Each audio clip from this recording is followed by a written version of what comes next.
How to change your TikTok password. Hi guys, in this video I'm gonna show you how to change your TikTok password. First, go to your TikTok,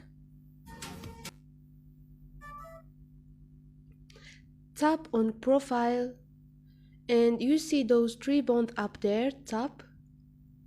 Now tap setting and privacy. Now tap on manage account.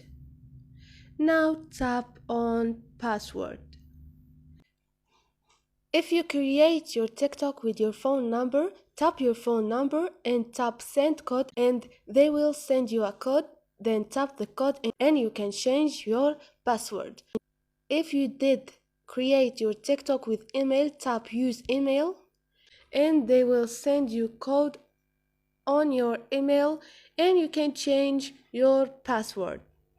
And this is it. This is how you change your password on TikTok. If you like the video, don't forget to subscribe and like.